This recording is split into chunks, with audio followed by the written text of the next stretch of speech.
Hello friends, welcome to Sitaram IAS YouTube channel. As you know that we have discussed 4 tests of Vision IAS prelims test series for 2023. अब हम एक 7th test है जो है 3791। इस test को आप देखिए 3791, ये आपका इकोनॉमी से रिलेटेड आपका कह सकते हैं कि कंप्लीट टेस्ट है। कुछ इसमें करंट के क्वेश्चंस भी आएंगे, लेकिन इसमें इकोनॉमी के क्वेश्चंस ज़्यादा हैं। ठीक है, उस पर आपको ज़्यादा फोकस यहाँ पे करना है। और मैं आपसे एक उम्मीद करता हूँ कि आप लोगों ने ये टेस्ट पहले से परचेज कर लिया है और आपने टेस्ट सीरीज को देख लिया है कि किस तरह के क्वेश्चन इसमें पूछे गए हैं। इसलिए मैं यहाँ पे एक्सप्लेनेशन का कर रहा हूँ, ठीक है, ताकि आप लोगों का टाइम बच सके, या फिर जिन लोगों को मालूम नहीं है कि कुछ उसमें ज़्यादा टाइम वेस्ट होगा यहाँ पे बच जाए, या फिर क्वेश्चंस के आंसर उन्हें नहीं आ रहे हैं, तो वो लोग यहाँ पे उसका बेनिफिट ले सकते हैं। टेस्ट नंबर 3791 है 2023 के लिए प्रीलिम्स की टेस्ट सीरीज है। इकोनॉमी का इसमें सेक्शन डिस्कस इसमें होगा। आप ये टेस्ट सीरीज एक टेलीग्राम चैनल है, मैंने उसका लिंक टेलीग्राम चैनल खुद ये जो टेलीग्राम चैनल है सीताराम IAS अंडरस्कोर UPSC, वहाँ पे लिंक डाल दिया, वहाँ से आप इसका PDF डाउनलोड कर सकते हैं, टेस्ट अटेम्प्ट कर लें। मेरी कोशिश रहेगी कि इस वीडियो में हम कुछ क्वेश्चंस जैसे कि 10 to 15 क्वेश्चन हम यहाँ पे डील करें, और हो जाएगा तो 25 क्वेश्चंस तक हम यहाँ पे डील करेंगे। देन आगे के क्वेश्चंस जो है हम एक या दो वीडियो में कंप्लीट टेस्ट को कर देंगे। यहाँ से हम फोकस क्या रखेंगे, फोकस हमारा होगा कि कैसे भी करके हमें बस ये टेक्निक आना चाहिए कि क्वेश्चंस को अटेम्प्ट कैसे करना है। ठीक है, बिकॉज क्वेश्चंस का जो बैकग्राउंड नॉलेज जो है ये आपको पहले से मालूम है, ये मैं उम्मीद करता हूँ, क्योंकि आप यदि UPSC 2023 लिखने वाले हैं तो ये बेसिक जो नॉलेज है आपका, जो स्टैटिक नॉलेज है वो आपको पहले से आता है। बस यदि ऑप्शंस एलिमिनेट कैसे करना है, या कौन सा ऑप्शन हमें देखते ही टिक कर लेना है, ये कौन से पे देखते ही हमें जज करना है कि ये सही हो सकता है या नहीं हो सकता, तो ये चीज़ हमें यहाँ पे देखने वाली होंगी। फर्स्ट क्वेश्चन से हम स्टार्ट करेंगे, ज़्यादा टाइम वेस्ट नहीं करेंगे, ताकि आपका क्वेश्चन के सॉल्व करने का टाइम बच सके। अब देखिए फर्स्ट क्वेश्चन है आपका MIS से है। MIS आपको अच्छे से मालूम होगा कि मार्केट इंटरवेंशन स्कीम कैसे वर्क करती है। ठीक है, और ये भी आपको मालूम होगा कि एक तरीके से प्राइस सपोर्ट मैकेनिज्म होता है जब स्टेट गवर्नमेंट रिक्वेस्ट करती है उस टाइम पे, क्योंकि जब यदि जैसे हॉर्टिकल्चर कमोडिटीज़ हैं या कुछ पेरिसेबल कमोडिटीज़ हैं, जैसे कि आपका कह सकते हैं फ्रूट्स एंड वेजिटेबल्स वगैरह, जब होता है तब या तो उनकी प्राइस में कुछ फ्लक्चुएशंस होता है, या जैसे कि वीट का प्रोडक्शन है और वो आपका 10% लास्ट ईयर से ज़्यादा हो गया। ठीक है, या तो 10% उसका प्रोडक्शन ज़्यादा हो गया, या फिर उनका जो रेट है वो 10% उनका डाउन हो गया, तो या तो उनका रेट घट जाए या उनका प्रोडक्शन बढ़ जाए, तो इस टाइम पे जो प्रोड्यूसर है उनको लॉस ज़्यादा होता है। उससे रिलेटेड ये स्कीम होती है। इसको ज़्यादा आप गूगल सर्च करें, मार्केट इंटरवेंशन स्कीम UPSC डाल के आप सर्च करें, पूरा आपको नॉलेज उसमें आ जाएगा। अब देखिए फर्स्ट क्वेश्चन में स्टेटमेंट दिए हुए हैं 1 और 2, और यहाँ पे ऑप्शंस का वही आपका जनरल जो पैटर्न है UPSC का, कि स्टेटमेंट बेसिस इधर 1 और 2 वाला, वो इसमें पैटर्न है। UPSC की मैं आपको बता दूं 3 पैटर्न नॉर्मली है। इस जो 2022 में नया पैटर्न फॉलो किया गया, जिसमें पेयर को वहाँ पे देखा गया कि कितने पेयर वहाँ पे राइट है।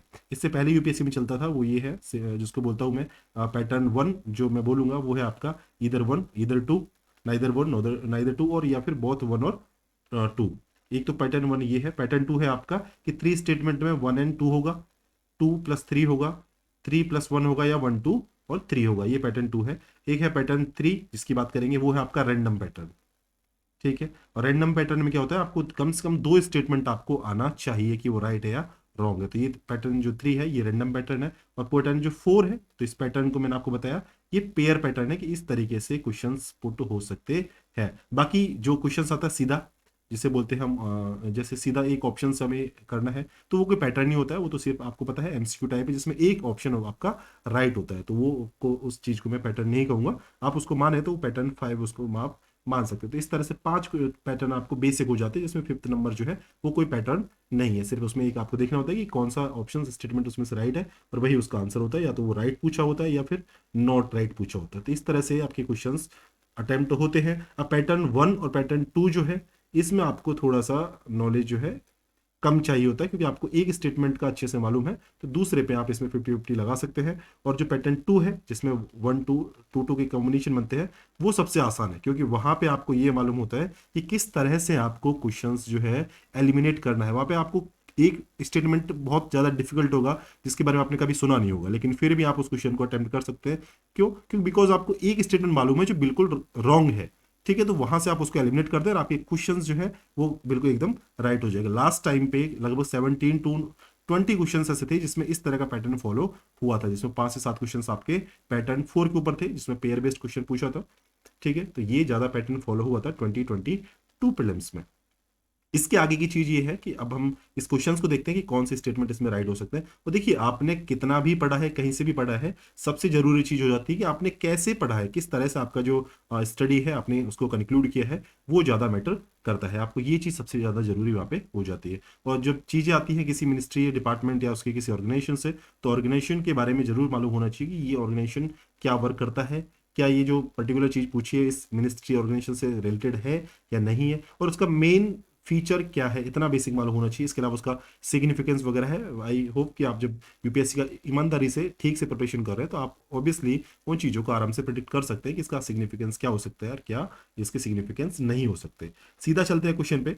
पूछा है MIS के बारे में और स्टेटमेंट दिए हैं 2, और पूछा है कि फर्स्ट स्टेटमेंट में कहा है कि ऑब्जेक्टिव क्या है इस स्कीम की। अब देखिए, ये ऑब्जेक्टिव जो है ना, यहाँ पे आपको थोड़ा सा गैस करना पड़ सकता है, या फिर ऑब्जेक्ट सिंपली लिखा हुआ है तो वहां से डायरेक्ट उसका इंडिकेशन ले सकते हैं कि ये ऑब्जेक्टिव हो सकता है कि नहीं हो सकता। तो ऑब्जेक्टिव को आप सबसे पहले ना देखें। ठीक है, ये मेरा आपसे कहना है, ऑब्जेक्टिव ना देखें। जिस सेकंड स्टेटमेंट पे जो है कि under the MIS a predetermined quantity at a fix market intervention price, आपका MIP जिसे हम कहते हैं fix market intervention price, is procured by NAFED as the central agency. अब आपको क्या ये चीज मालूम है कि नाफेड ही काम करता है क्या? ठीक है, तो आपको बस मालूम होना चाहिए कि नाफेड जो है वो प्राइस रेगुलेशन की तरह एक तरीके से मार्केट इंटरवेंशन कर सकता है प्राइस रेगुलेशन में। ठीक है, तो ये प्री डिटरमाइंड क्वांटिटी जो है फिक्स मार्केट इंटरवेंशन प्राइस पे, MIP पे, वो नाफेड जो है वही प्रोक्योर वहां से करता है। तो ये इंफॉर्मेशन आपको कंपलसरी थी, आपको जानना था, क्योंकि मिनिस्ट्रीज जो है, मिनिस्ट्री ऑफ कंज्यूमर अफेयर्स है, ठीक है, इसके बाद में पब्लिक डिस्ट्रीब्यूशन है, ऐसी मिनिस्ट्रीज जो डायरेक्ट पब्लिक डीलिंग करती हैं, और जो सोशल सेक्टर से रिलेटेड जो स्कीम्स वगैरह है उनका पॉलिसी मेकिंग है, इम्प्लीमेंटेशन है, उसके डिपार्टमेंट है, चाहे वो ऑटोनोमस डिपार्टमेंट है, चाहे वो कोई मिनिस्ट्री है, ठीक है, चाहे उसका कोई नॉर्मल डिपार्टमेंट है, या कोई अलग से कोई बॉडी बनाई गई है, इनका बेसिक नॉलेज तो होना चाहिए कि ये कैसे वर्क कर रही है। तो सेकंड स्टेटमेंट तो आपका राइट है कि प्री डिटरमाइंड क्वांटिटी जो है वो फिक्स मार्केट MIP जो होती है उस पर प्रोक्योर करता है नाफेड। ये आपको बस एक चीज मालूम होनी चाहिए थी, बाकी आपका इसके अलावा MIS के बारे में आपको जानने की कोई जरूरत नहीं है। तो सेकंड स्टेटमेंट आपका राइट है, तो वहां से बस ये देखना है आपको, क्योंकि या तो आपका बोथ राइट होगा या आपका सिर्फ सेकंड राइट होगा। अब देखना है कि फर्स्ट राइट है या रॉन्ग है, यहाँ पे आपको खेल खेलना है, और 50% आपका क्वेश्चन यहाँ पे अटेम्प्ट हो चुके हैं। अब देखिए ऑब्जेक्टिव क्या है। Objective of this scheme is to promote the domestic production of those food crops that India imports from abroad। अब देखिए, अब्रॉड से सॉरी, जो हम अब्रॉड से इंपोर्ट करते हैं उसके लिए थोड़ी होता है, जो हम खुद प्रोड्यूस कर रहे हैं, जो हमारे खुद के डोमेस्टिक कंजम्पशन के लिए जो काम आनी है, वहां पे हम उनकी बात करते हैं। और वो कौन सी चीज है जो हमें डेली यूज के लिए चाहिए, वहीं पे मार्केट इंटरवेंशन स्कीम वर्क करती है। और मैंने आपको बताया, पेरिशेबल हो चाहे आपका एक तरीके से कह सकते हैं हॉर्टिकल्चर जो कमोडिटीज होती हैं, उनके लिए मार्केट इंटरवेंशन किया जाता है जब उनकी प्राइस जो है 10% घट जाए या प्रोडक्शन 10% बढ़ जाए। ठीक है, तो ये बेसिक चीजें जरूरी होती हैं आपको क्वेश्चन अटेम्प्ट करने के लिए। इसमें जो है आपका 50% लॉस वगैरह बियर किया जाता है। ठीक है, और ये गवर्नमेंट को डायरेक्ट ये चीजें प्रोवाइड कर दी जाती है। इसके अलावा एडिशनल नॉलेज जो है आप वहाँ पे देख सकते हैं। इतना आपको यहाँ पे मालूम होना चाहिए था। मार्केट इंटरवेंशन स्कीम, इसके बारे में थोड़ी सी डिटेल्स कि ऑब्जेक्टिव क्या हो सकता है। और लास्ट चीज याद रखें कि ऑब्जेक्टिव लास्ट में देखना है, पहले सेकंड ऑप्शन देख लें जो डायरेक्ट हिट आपका करे। ठीक है, आगे चलते हैं क्वेश्चन नंबर सेकंड पे। क्वेश्चन नंबर सेकंड देखिए क्या है। क्वेश्चन नंबर सेकंड में कहा है विच of the following forms a part of the revenue expenditure of the government of India. अब रेवेन्यू एक्सपेंडिचर की बात है, ऐसे क्वेश्चन जो है वहां पे आपको देखना है कि कौन सा कैपिटल एक्सपेंडिचर है, और वहां पे आपका उस ऑप्शन को हटा दें तो बाकी क्वेश्चंस आपके जो स्टेटमेंट है वहां पे राइट हो जाएंगे। अब देखिए यहाँ पे कौन सा फॉर्मेट है, ये पैटर्न 2 है। यहाँ पे आपको एटलीस्ट 2 स्टेटमेंट तो आपको आना ही चाहिए, क्योंकि यहाँ पे क्या है, ऑप्शंस को थोड़ा सा घुमाया जाता है। ठीक है, क्योंकि देखिए यहाँ पे 1 4 है, तो यहाँ पे रिमेनिंग 2 एंड 3 है, तो ये तो 4 को सेपरेट सेग्रीगेट कर दिया अलग अलग ऑप्शंस में, देन एक में सभी को इंक्लूड कर दिया और एक में एक को हटा दिया। अब यदि आपका देखिए 3 को आप यहाँ से देखें, मैं आपको जस्ट इसका एक कह सकते हैं कि मेथड बता रहा हूँ कि 3 को यदि आप एलिमिनेट करें तो एक तो 3 यहाँ पे नहीं है, तो या तो डी आंसर हो सकता है, या फिर 3 यहाँ नहीं है तो ये भी हो सकता है। तो देखिए अब एक ऑप्शन के नहीं होने से, मतलब एक ऑप्शन आपको आने से सिर्फ इतना काम चला कि आप अब जाके 50% कंक्लूजन पे आए, कि हम देख सकते हैं कि या तो ए सही है या डी सही है। अब यहाँ से आपको फिर से एक ऑप्शन और चाहिए जो आपको आता है कि क्या 2 सही है या नहीं है। यदि सही है तो डी ऑप्शन राइट होगा, और यदि नहीं है तो आपका ए ऑप्शन राइट होगा। ठीक है, तो इस तरह से आपको वहां पे करना पड़ेगा। तो ये पैटर्न 2 में आपको 2 ऑप्शन आने चाहिए, पैटर्न 1 में आपको 1 ऑप्शन आना चाहिए, 1 स्टेटमेंट आपको राइट आना चाहिए। तो ये इस तरह से इसका जो टाइप है क्वेश्चंस का वो बन जाएगा। ठीक है, अब यहाँ पे देखते हैं क्वेश्चन, देखिए कौन सा क्या है। और यहाँ देखिए पहला है grants given to state government for asset creation, एक तो ये है।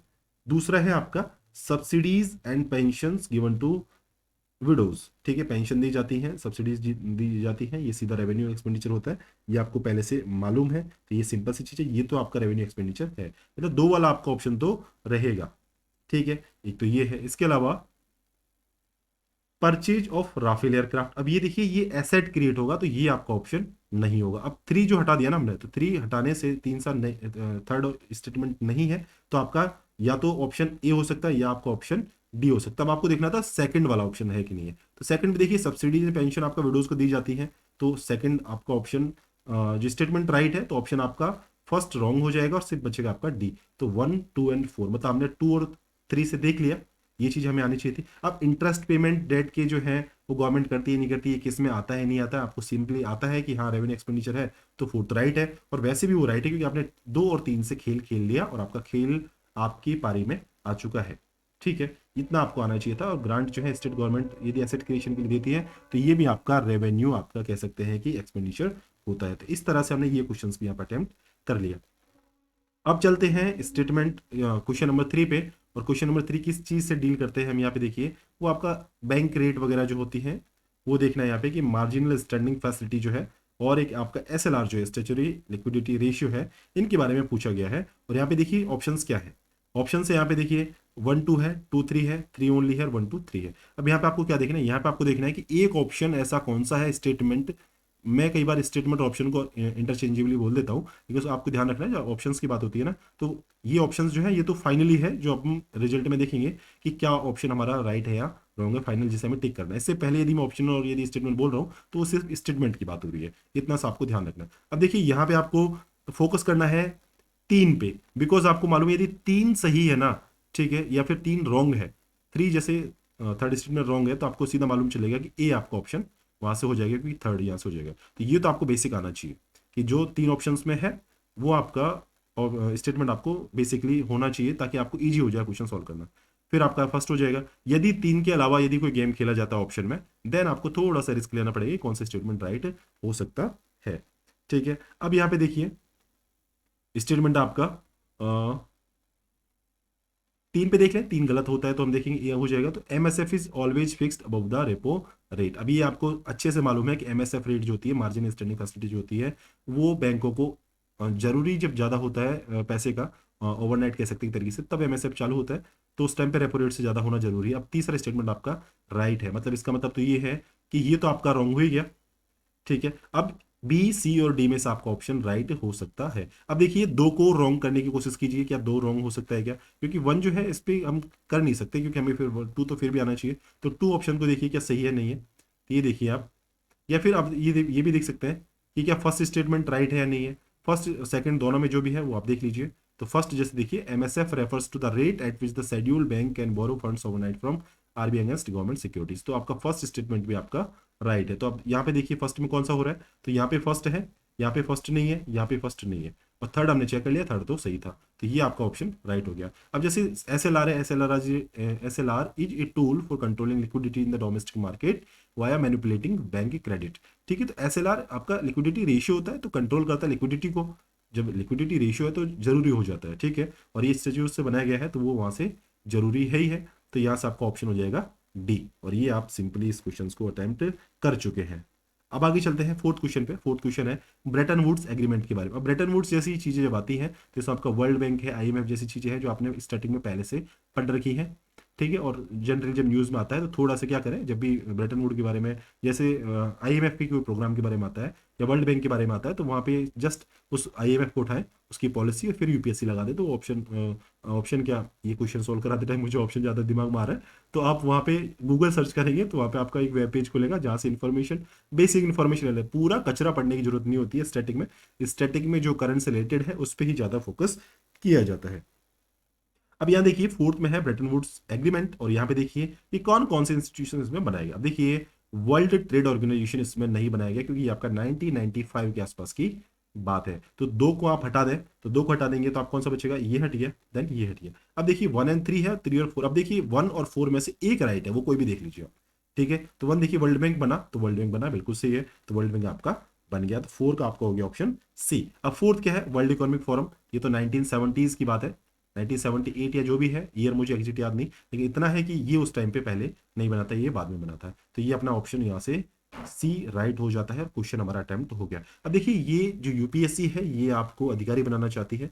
ठीक है, आप में वो क्वालिटीज पहले से देखना चाहती है कि आप में एनालिटिकल आपकी जो सोच है वो काम आ सकती है क्या गवर्नमेंट की, या नहीं आ सकती। आपको बाबू बनाने की वहाँ पे उनको नीड नहीं, क्योंकि उनके पास बाबू पहले से काफ़ी है। ठीक है, और जो स्टेट पीसीएस से जाते हैं वो भी वो काम कर लेते हैं जो आपको सबोर्डिनेट आपको करके देंगे। तो ये थोड़ा सा एनालिटिकल आपको जब आ जाएगा तो चीज़ें आप अच्छे से समझ सकते हैं कि क्या चीज़ें कैसे वर्क कर रही है। नेक्स्ट क्वेश्चन पे चलें, फिफ्थ क्वेश्चन आपका कि consider the following statement regarding the unorganised sector in India. Unorganised sector, अब देखिए कुछ चीज ऐसी हैं जो बहुत बेसिक है, जो हमें फंडामेंटली आनी ही चाहिए। वो है कि ऑर्गेनाइज सेक्टर क्या होता है। ठीक है, अनऑर्गेनाइज से इसका कंपेरिजन करें, या फिर आपका देखिए जैसे प्राइमरी सेक्टर कौन सा होता है इसका सेकेंडरी और टर्सरी से कंपेयर करें, या फिर आपका कह सकते हैं कि परमानेंट जो वर्कर्स होते हैं और एक आपके कैजुअल वर्कर्स होते हैं। ठीक है, इनमें कंपेरिजन है। इसके अलावा आपका लेबर फोर्स है। ठीक है, जो पीएलएफएस रिपोर्ट आपकी जो आती है, ठीक है, इसके ऊपर इसमें कौन कौन से लेबर हैं उन पे बात की जाती है, तो उनका डेफिनेशन आपको मालूम होना चाहिए। डब्ल्यूपीआई है। ठीक है, तो इसका सीपीआई के साथ कंपेरिजन, ये बेसिक चीजें आपको जब भी न्यूज में आया ना, तो आप बस उनको वहां पे न्यूज में दे रखा है उसको नहीं पढ़ना है, उसके कंपैरिजन पढ़ना है कि ये डिफरेंस डिफरेंट दूसरी चीजों से कैसे है, इसका इम्पैक्ट क्या है, क्या ये किसी कॉन्स्टिट्यूशन में या किसी कंट्री के एक्ट में या हमारी कंट्री के एक्ट में या किसी कंट्री ने कोई कन्वेंशन वगैरह किया है वहां पे वो मेंशन है या नहीं है, डेफिनेशन है या नहीं है। अब यहाँ पे अनऑर्गेनाइज सेक्टर की बात कर रहे हैं, तो यहाँ पे देखिए दो स्टेटमेंट है, वही टाइप 1 है। ठीक है, क्वेश्चन का अब देखिए यहाँ पे आपको एक तो देखना ही है कि टर्म और अनऑर्गेनाइज जो वर्कर है is not defined in India under any act of government. अब देखिए आपको यदि थोड़ा सा मालूम हो या फिर एडिटोरियल वगैरह पढ़ते थे, 2008 में एक एक्ट आया था जो कुछ अनऑर्गेनाइज सेक्टर की रेगुलेशन के लिए कुछ आया था, सोशल सिक्योरिटीज वगैरह कुछ ऐसा एक्ट था। तो उसमें इसकी डेफिनेशन दी हुई थी कि उसमें किस तरह से इनको डिफाइन किया गया है। तो वहाँ पे सोशल सिक्योरिटीज एक्ट 2008 का उसमें मेंशन था कि अनऑर्गेनाइज्ड वर्कर क्या क्या है। और एक चीज मैं आपसे कहना चाहूंगा, जब भी आप कह सकते हैं कि बिल्कुल ग्राउंड लेवल की इकोनॉमी की टर्म की जब बात की जाती है, उनकी रिलेटेड कोई एक्ट पास होता है पार्लियामेंट में या बिल भी चल रहा होता है, तो वहां पे उनकी वो चीज देखें कि उसके जो बिल है या एक्ट है उसको डाउनलोड करें, और उसका जो इंट्रोडक्शन का पेज है ना, इंट्रोडक्शन का जो पेज है 1 या 2 पेज में हो जाता है, उसके मेन फीचर्स क्या है उन पे ज्यादा फोकस ना करें। बिल में तो सिर्फ आप पहला और दूसरा पेज पढ़ लें, आपको वहां से काफी मालूम हो जाएगी क्यों ये बिल की जरूरत क्यों पड़ी, क्योंकि आप आगे जाके पॉलिसीज जब बनाएंगे तो आपको भी पहले वाले एक्ट जो है खदेड़ने पड़ेंगे, और वहां से चीजों को डिफाइन करना पड़ेगा कि पहले से ये चीज थी और हमें ये चीज अभी इंप्रूवमेंट इस बिल या एक्ट में कर रहे हैं। तो ये सेकंड स्टेटमेंट आपका राइट है, राइट नहीं मतलब नॉट डिफाइंड है ना, तो ये डिफाइन हो चुकी है 2008 के एक्ट में, तो यहां से सेकंड स्टेटमेंट आपका रॉन्ग हो जाता है। अब देखना 1 है या नहीं है, तो वो देखना in the unorganised sector the maximum number of workers employed in an enterprise is 50। अब देखिए 50 लोग हैं, ये कितने लोग हैं, तो आपको मालूम होगा कि अनऑर्गेनाइज्ड वही है जिसमें 10 लोग या 10 से ज्यादा यदि काम कर रहे हैं ना, तो अनऑर्गेनाइज्ड कहलाता है। बाकी ये जो हाउस होल्ड वर्कर्स जो होते हैं वो दूसरी उसकी कैटेगरी में आते हैं। ठीक है, और ये आपको ध्यान रखना है थोड़ा सा, नॉर्मली पढ़ते भी है कि 50 लोग हो जाएंगे तो वो तो अनऑर्गेनाइज्ड हो जाएगी एक तरीके से। ठीक है, तो वो है 10 लोग से कम वाला जो होता है शायद वो अनऑर्गेनाइज्ड आपका सेक्टर होता है। तो इससे ज़्यादा होगा तो वो उनको ऑर्गेनाइजेशन के फॉर्म में वर्क करना होगा। तो ये आपका फर्स्ट स्टेटमेंट में जो फर्स्ट स्टेटमेंट है ये रॉन्ग है, सेकंड ऑब्वियसली है ही, तो इन दोनों को आप हटा दें तो ऑप्शन आपका डी हो जाएगा, नाइदर 1 नॉर 2। देखिए ये आपका बेसिक इंट्यूशन है जो आपको पहले से आता है, अचानक से चीज़ें कभी पॉसिबल नहीं है। आप सोचे कि नहीं हम तो कोई मैगजीन उठाया उसको पढ़ लिया, दूसरे मैगजीन उठाया उसको पढ़ लिया और हमारा काम चल गया, तो ऐसे वर्क नहीं होता है। ठीक है, आपको बस उसमें एक इंट्यूशन खुद का डेवलप करना होता है और वो भी चीज़ों को एनालिसिस करने से आता है। ठीक है, अभी हम थोड़ा सा फास्ट करेंगे क्योंकि आपको ज़्यादा टाइम हो जाएगा तो आप भी इससे बोरियत होने लगेंगे कि ये क्वेश्चन हमें बेसिकली आते हैं, लेकिन कोई शुरू के 10 क्वेश्चन में आपको वो चीज़ आएंगी तो आगे के 90 क्वेश्चन पर उनका इम्प्लीकेशन आपको देखने को मिलेगा। आगे देखिए क्वेश्चन नंबर 6 आपका विद रेफरेंस टू वेब 5.0 इसकी बात कर रहे हैं, तो ये क्या है। अब देखिए वेब 1.0 टेक्नोलॉजी है, 2.0 है, 3.0 है, 4.0 है एंड लास्ट वन इज 5.0। देखिए 1.0 2.0 तो इनको यदि जोड़े ना तो इनकी सब सेगमेंट अगले में मिलते जाते हैं, तो 2.0 3.0 को मिलाएंगे तो 5.0 बन जाएगा। ठीक है, अब यहाँ पे देखिए स्टेटमेंट आपका web 5.0 envisions an internet without a threat of censorship from government और big tech companies। ठीक है, 5.0 है तो इसमें काफी ज्यादा ज्यादा ऑटोनॉमी दी जाती है, इंडिपेंडेंस दिया जाता है। तो ऐसी चीजें सेंसरशिप जैसी यहाँ पे वर्क नहीं करेंगी। ठीक है, और यदि सेंसरशिप यहाँ पे भी होगा तो लोग फिर डार्क वेब को ज्यादा यूज करने लग जाएंगे। ठीक है, तो डार्क वेब को यूज ना करें, इसलिए आगे और इवोल्यूशन होगा, वो आपका वेब 5.0 वर्क करेगा। वेब 3.0 के ऊपर क्वेश्चन पहले प्रीलिम्स में यूपीएससी ने पुट कर लिया है। अभी 5.0 है, विजन ने इसकी कोशिश की है इस तरह से क्वेश्चन बनाने की, लेकिन ऐसा क्वेश्चन यूपीएससी में नहीं आएगा। ठीक है, कुछ ना कुछ एप्लीकेशन दे देगा, या उसका जो मेन फीचर है वो पूछता है टेक्नोलॉजी में। ठीक है, तो उसको आप थोड़ा सा हाई लेवल लेके चले अपने सोच का, और तब आपके क्वेश्चन वहां से अटेम्प्ट हो जाएंगे।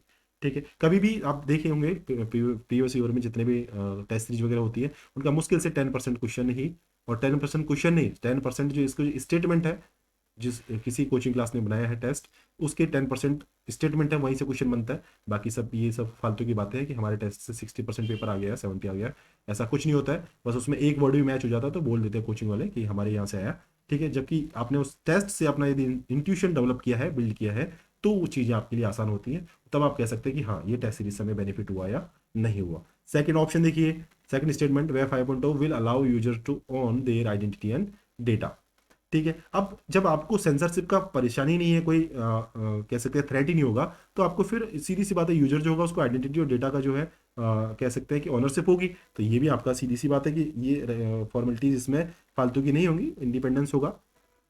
तो फर्स्ट और सेकंड आपका राइट है। फिर कुछ इन्फॉर्मेशन एडिशनल आप यूपीएससी इसके आगे सर्च करें, और गूगल पे आपको पूरा डेटा अच्छे से मिल जाएगा, किसी ऑथेंटिक वेबसाइट से पढ़ें। तो 2.0 3.0 को मिलाने पे आपका ये बन जाएगा। और थोड़ा सा आपको बताऊँ, वेब 1.0 क्या होती है, जिसमें रीड ओनली होता था, वेबसाइट पर हमने जाके इन्फॉर्मेशन लिया। 2.0 में क्या होता था, जिसमें आप जैसे हम कमेंट वगैरह कर सकते थे, वो चीज़ होती थी। 3.0 में क्या था कि हम उसमें रीड भी कर सकते थे, राइट भी कर सकते डेटा को, ठीक है, इन्फॉर्मेशन को, और उसके बाद में हम क्या करते थे, उसमें एग्जीक्यूट भी कर सकते थे, मतलब खुद भी वो चीज़ें बना सकते थे, क्रिएट कर सकते थे। उसमें डिसेंट्रलाइजेशन की एक चीज़ होती थी, जो इसका एक तरीके से कह सकते हैं बेड रॉक की तरह वर्क करता था। वेब 4.0 में, अब वेब 4.0 में क्या आया कि आर्टिफिशियल इंटेलिजेंस जैसी चीज़ों को उसमें जोड़ दिया, एआई को जोड़ दिया, तो वे वेब 4.0 हो जाता है। इसमें ऑटोनॉमी होती है, प्रोडक्टिवनेस होती है, और सेल्फ लर्निंग जैसी चीज़ें आती हैं कि ऑटोमेटिक हम उसे लर्न कर सकते हैं, कोलोबरेटिव होता है, काफ़ी सारी ऐसी चीज़ें उसमें होती हैं। ठीक है, तो ये आपको बेसिक उनके बारे में मालूम होना चाहिए। और जैसे एक चीज़ और याद रखना, 4.0 में आपका जो वर्चुअल रियलिटी जैसी जो चीज़ होती है ना, वो वहाँ पे वर्क करती है। वीआर जो क्या होती है, नेचुरल लैंग्वेज सर्विसेज वगैरह, काफ़ी सारे सेंसर्स वहाँ पे यूज हो सकते हैं। 5.0 में इसमें आइडेंटिटी खुद की होगी, और खुद ही डेटा को कंट्रोल कर पाएंगे, इंटरनेट कोई इसमें थ्रेट वगैरह कोई चीज़ें देखने को नहीं मिलेगी, और ये एक्स्ट्रा डिसेंट्रलाइज सिस्टम होगा। ये पॉइंट आपको जरूर याद रखना है। बाकी क्वेश्चंस को आप ऑब्वियसली सीधे से देख सकते हैं कि कैसे कैसे चीज़ें होनी है। टेस्ट सीरीज के क्वेश्चंस पर कभी भरोसा ना करें, टेस्ट सीरीज के क्वेश्चंस के एनालिसिस है उस पर यकीन करें, वही आपके ज़्यादा बेनिफिशियल रहेगा, ये जरूर आप याद रखें। सेवंथ क्वेश्चन पे चलते हैं। Consider the following statement regarding green box subsidies under the World Trade Organization. अब डब्ल्यूटीओ की जो सब्सिडीज है ना, जैसे आपका ग्रीन बॉक्स है, और उसके बाद में एक एम्बर बॉक्स है, ऐसी जितनी भी सब्सिडीज हैं उनको देख लें कि कौन सी सब्सिडी में कौन कौन सी मतलब कैटेगरी में कौन सी सब्सिडीज आती हैं। विजन की टेस्ट सीरीज की आपको मैं आपको बता दूं, आप और कोचिंग का टेस्ट सीरीज देखेंगे तो वहाँ पे यूपीएससी के जो लेटेस्ट पैटर्न उसके बेस पे क्वेश्चन बनते हैं, जबकि इन लोगों के क्वेश्चन अभी भी वही टाइप 1 पे चल रहे हैं कि आपको ए बी सी डी, जिसमें वही आपका one only, two only, both, या नाइदर वन नॉर टू, ये वाला स्टेटमेंट काफ़ी है। इसमें तो आपको ज़्यादातर ये देखने को मिलेगा। अब देखिए, इसमें फर्स्ट वाला दिया है कि under WTO green box subsidies can be increased without any financial limitation. अब देखिए, जो ग्रीन बॉक्स में है उसको तो ग्रीन सिग्नल मिला हुआ है कि आप आराम से उनको इंक्रीज करो, और उसमें कोई फाइनेंशियल लिमिटेशन होगी ही नहीं, क्योंकि वो किसी दूसरी कंट्री में मार्केट को डिस्टोर्ट नहीं करेगी, इंटरनेशनल मार्केट को डिस्टोर्शन नहीं होगा उससे। तो ये तो सिंपल सी चीज़ें अलाउड होंगी। दूसरी चीज है कि subsidies provided under India's public distribution system, PDS. PDS में क्या होता है आपका, पीडीएस में आपका प्रोक्योर करना होता है उसको, मार्केट से कम रेट पर प्रोक्योर करते हैं, मार्केट से कम रेट पर उसको प्रोवाइड करते हैं। तो अदर कंट्रीज जो है ना, उनका मार्केट यहाँ पे वो कैप्चर नहीं कर पाते और अपनी चीज़ों को सेल नहीं कर पाते, क्योंकि उनकी महंगी पड़ती है, और यहाँ पे गवर्नमेंट जो है पीडीएस के थ्रू सस्ता उनको बेचती है, सस्ता ही उनको प्रोक्योर करती है। तो इससे वो ग्रीन बॉक्स में तो सिंपली नहीं आएगी। तो ये ग्रीन बॉक्स तो सब्सिडी उसका नहीं है, तो पीडीएस ग्रीन बॉक्स का एग्जाम्पल नहीं। तो ये रॉन्ग हो जाएगा, फर्स्ट राइट हो जाएगा, आप ऑब्वियसली लगा लें, ऑप्शन इसका ए राइट होगा। ठीक है, आगे चले क्वेश्चन नंबर 8 पर चले, और क्वेश्चन नंबर 8 में है आपकी बात कि which of the following forms a part of internal debt of India. Internal debt में क्या क्या चीज़ें आती हैं, ये चीज़ इंटरनल डेट है, एक्सटर्नल डेट है। डेट वाले टॉपिक को ईमानदारी से अच्छे से पढ़ लें, बहुत जरूरी चीज़ें हैं। डेट है आपका, फिर बीओपी है, इसको भी ढंग से पढ़ लें, क्योंकि इसमें कुछ ऐसी चीज़ होती है ना कि जैसे जो डेट है वो किसी अकाउंट में आएगा और डेट का जो रीपेमेंट है वो दूसरे अकाउंट में आता है। ऐसे इंटरनल डेट में कौन कौन सी चीज़ें हैं वो आपको ध्यान रखनी है। इसमें अच्छा ऑप्शन है, इसमें आपको देखना है कि क्या थर्ड ऑप्शन राइट है या नहीं है, क्योंकि थर्ड यदि नहीं है तो आपका ये ऑप्शन राइट यहाँ से हो जाएगा। बस थोड़ा सा दिमाग लगा के चलना है। या फिर फोर ऑप्शन राइट है या रॉन्ग है वो भी हम देख सकते हैं कौन सा है। अब देखिए, या तो फोर पे खेल लें या थ्री पे खेल लें। तो पहले फोर पे ऊपर से देख के चलें कि एनआरआई की डिपॉजिट। अब एनआरआई के डिपॉजिट जो है आपके इंटरनल डेट ऑफ इंडिया में आते हैं या नहीं आते, ये आपको देखना है। तो एनआरआई के डिपॉजिट जो है ना वो इंटरनल डेट में नहीं आते, ठीक है। ये आपको बेसिक याद होना चाहिए, क्योंकि ये आपका एक्सटर्नल डेट होता है एक तरीके से। जो एनआरआई अपना डिपॉजिट करते हैं ना बाद में उसको खुद यूज करते हैं, तो इंटरनल डेट तो ये नहीं है। तो ये आपका यहाँ से हट गया। अब फोर्थ आपका रॉन्ग हो गया ना, तो ये रॉन्ग हो गया, ये रॉन्ग हो गया। अब देखिए यहाँ पे 1 2 3 और 2 3। अब यहाँ पे देखिए वन पे खेलिए, वन है या नहीं है। तो securities issued to international financial institutions. अब क्या सिक्योरिटीज जो इंटरनेशनल जो आईएफआई जो होते हैं ना, इनको सिक्योरिटीज दी जाती है, क्या इंटरनल डेट में होता है। तो जब बाहर की कंपनी को, बाहर की फाइनेंशियल इंस्टीट्यूशन को दिया तो इंटरनल डेट नहीं होगा, वो एक्सटर्नल डेट होगा, और इस टाइम की सिक्योरिटीज आपकी एक्सटर्नल में कहलाएगी, ठीक है। और दूसरी चीज इंटरनल डेट में आपका एक चीज, हाँ हाँ ठीक है, ये देखिए जो ये क्रिएट किया गया ना, ये एक चीज ध्यान रखना है, ये आपके डोमेस्टिक मार्केट के लिए किया गया, ये चीज ध्यान रखना है। तो इसलिए ये अलाउड है। सिक्योरिटीज जो इंटरनेशनल फाइनेंशियल इंस्टीट्यूशंस यहाँ पे डील करेंगे, हमारे डोमेस्टिक मार्केट में जब डील करेंगे ना, तो उसमें शामिल होगी इंटरनल डेट में, ये ध्यान रखना। यदि बाहर से हमने डेट लिया है तो एक्सटर्नल होगा, यदि यहाँ पे उनके लिए सिक्योरिटीज जारी की है तो हमारा ये है जो है इंटरनल डेट में शामिल होगा। तो फर्स्ट वाला ऑप्शन आपका राइट है, और थर्ड भी आपका जो फोर्थ हटा दिया हमने तो फोर्थ तो है ही नहीं, तो फर्स्ट को देखा था, तो ये आपका सी ऑप्शन यहाँ से राइट होगा, क्योंकि इसमें डी में जो है आपका फर्स्ट है ही नहीं। तो ये चीज़ आपको देखना है। 1 2 एंड 3 आपका हो गया। और जो डेटा सिक्योरिटीज है ये तो इंटरनल होता ही है, आपको मालूम है। मार्केट स्टेबलाइजेशन स्कीम बॉन्ड जो होते हैं, ये मार्केट को स्टेबलाइज करने के लिए डोमेस्टिक आपका जो मार्केट है वहाँ पे जारी किए जाते हैं। तो ये आपका इंटरनल डेट एक सिंपल सा चीज़ होता है। तो एनआरआई डिपोजिट हट गया। और सिक्योरिटीज जो आईएफआईज के लिए जारी की जाती है, लेकिन वो डोमेस्टिक मार्केट के लिए होती है, तो इसलिए वो इंटरनेशनल आपका इंटरनल डेट कहलाता है। आगे चले क्वेश्चन नंबर 9 पे। और क्वेश्चन नंबर 9 पे देखिए कि if the RBI increases bank rate, what effect it could possibly have on the Indian economy. क्या होगा इससे, आरबीआई यदि बैंक रेट बढ़ाएगा तो लोन जो है वो क्या होंगे, आपके महंगे हो जाएंगे, सीधी सी बात है, ठीक है। तो लोन सस्ते तो हो ही नहीं पाएंगे। इसके अलावा और क्या चीज़ हो सकती है, तो ये तो हट जाएगा आपका। चीपर क्यों होगा, ये तो आपका कॉस्टलियर होगा, तो ये आपका हट जाएगा। Second statement is the it increases decreases the money supply in the economy. तो सही है, बैंक रेट बढ़ाओगे लोन महंगे हो जाएंगे, तो लोगों के पास पैसा होगा ही नहीं, क्योंकि लोन महंगा क्यों लेंगे लोग, ठीक है। तो सेकंड स्टेटमेंट आपका राइट है, और आपको ये देख ले आगे। 10th है, consider the following statement regarding CDR, currency deposit ratio. अब करेंसी डिपॉजिट रेशियो क्या होता है कि कितना करेंसी लोग बैंक में रखते हैं, ये आपका करेंसी डिपॉजिट रेशियो कहलाता है। तो it is the ratio of money held by the public in currency to that they hold in bank deposit, ठीक है। अभी आपको देखना है कि जितना लोगों के पास में है, जितना डिपॉजिट है, जैसे लोगों के पास 100 रुपये था, ठीक है। 100 रुपये में से उन्होंने 50 रुपये अपने 100 रुपये था, और कह सकते हैं कि 30 उन्होंने खुद के पास रखा, और आपका 70 जो है बैंक में जमा करा दिया। तो 30 जो है, 30 आउट ऑफ 100, ये जो है ये आपका एक करेंसी डिपॉजिट रेशियो कहलाएगा, ठीक है। तो ये रेशियो आपका held by public in currency to that of hold bank, तो 30/70, इस तरीके से आपका जो रेशियो निकलेगा वो आपका CDR कहलाएगा, ठीक है। एक होता है आपका कैश डिपॉजिट रेशियो, जो आपका बैंक में कितना हमारा मनी चल रहा है, जैसे 70 बाई टोटल का 100 है ना, तो 70/100 आपका कैश डिपॉजिट हो जाएगा। और करेंसी डिपॉजिट है कि डिपॉजिट मतलब करेंसी अपॉन डिपॉजिट, ठीक है। ये सिंपल सी डेफिनेशन है, कुछ टर्म आपको पहले से आती हैं। सेकंड है, it reflects people's preference for liquidity, ठीक है। अब ये देखना है कि क्या ऐसा कुछ होता है क्या। तो जब पीपल जो इंटरेस्ट रखेंगे बैंकिंग सिस्टम में, उनका बिलीफ होगा उनमें, तो वो ऑब्वियसली चीज़ों को बैंक में रखेंगे। और जब करेंसी लोगों के हाथ में ज़्यादा होगी, तो क्या होगा कि पीपल की प्रेफरेंस ये है कि वो पैसा अपने हाथ में रखेंगे, और हाथ में रखने मतलब लिक्विडिटी इकोनॉमी में ज़्यादा है, क्योंकि उनके पास में लिक्विड तरीके से आपका उनका जो मनी है सर्कुलेशन में चल रहा है। तो ये करेंसी डिपॉजिट रेशियो यदि ज़्यादा है तो पीपल की प्रेफरेंस लिक्विडिटी के लिए ज़्यादा है। ये दो चीज़ आपको ध्यान रखनी है। तो ये आपका इस तरह से स्टेटमेंट से क्वेश्चन आपके 10 क्वेश्चंस कंप्लीट हुए। आई होप आपको सेशन पसंद आया। और इसके साथ में आगे के 90 क्वेश्चंस के लिए मैं PDF डाल रहा हूँ, आप इसको एक बार अटेम्प्ट कर लें। Then I will share this video with you in evening or tomorrow, so that you can check other questions कि आपका जो एक्यूरेसी है, आपका जो स्कोर है क्या रहा। मैंने टेस्ट पहले अटेम्प्ट कर लिया है। मेरे जो टेस्ट था उसमें 60% मेरी एक्यूरेसी, 60% रिजल्ट मेरा रहा इस पेपर में। ठीक है, मैंने भी इसको 3 से 4 दिन पहले अटेम्प्ट किया, तो आप इसको अटेम्प्ट करें। आपका 60% से ज़्यादा स्कोर रहता है तो आप मुझे बताएं, कमेंट करें कि हाँ हमारा 60% से ज़्यादा इसमें स्कोर रहा है। मेरा लगभग 110 इतना इसमें मार्क्स आए थे इस कंप्लीट टेस्ट में, क्योंकि मैंने 10 क्वेश्चन जो है वो पहले अटेम्प्ट कर लिए थे, 90 बाद में किया था, इसलिए मेरा ये इतना स्कोर ही रह पाया। आपका ज़्यादा होता है तो ज़रूर बताइए, बहुत खुशी की बात होगी कि आप लोग अच्छे से प्रिपरेशन कर रहे हैं और आपके लिए बेनिफिशियल आगे चल के रहेगा। तो चलते मिलते हैं आगे नेक्स्ट सेशन में, जिसमें हम देखेंगे कोई अगला टॉपिक या सिलेबस या फिर कोई कंटेंट हम डिस्कस करेंगे, क्योंकि प्रीलिम्स आने वाला है। 81 डेज आई थिंक रिमेनिंग है आज। और आप पीटी वगैरह पे ज़्यादा फोकस ना करें, उसकी मैं वीडियो भी शेयर कर दूंगा। और ज़्यादा टाइम वेस्ट ना करें, 2 वीडियो मैंने पीटी पॉलिटी के ऊपर शेयर कर दी है। उससे देखो काफ़ी लोग कहते हैं कि पॉलिटिक्स सबसे लास्ट में करना चाहिए, लेकिन मेरा मानना ये है कि जो चीज़ पहले से फिक्स है, जो चीज़ हम रेगुलर पढ़ते आ रहे हैं, क्योंकि हम न्यूज़पेपर पूरी साल भर से पढ़ते आते हैं, तो जो चीज़ हमने रेगुलर पढ़ी है उनको पहले करके खत्म करते हैं। क्योंकि इन्वायरमेंट है, उसमें आपका जनवरी फरवरी मार्च भी आएगा। ठीक है, आपका इन्वायरमेंट है, साइंस टेक है, उसमें काफ़ी सारी रिसेंट की चीज़ें आती हैं, तो उसको आप अप्रैल के आसपास करें तो काफ़ी बेनिफिशियल आपके लिए रहेगा। इसके टेस्ट को आप अटेम्प्ट कर लें, पीडीएफ को मैं शेयर कर दूंगा, वहाँ से आप डाउनलोड कर लें।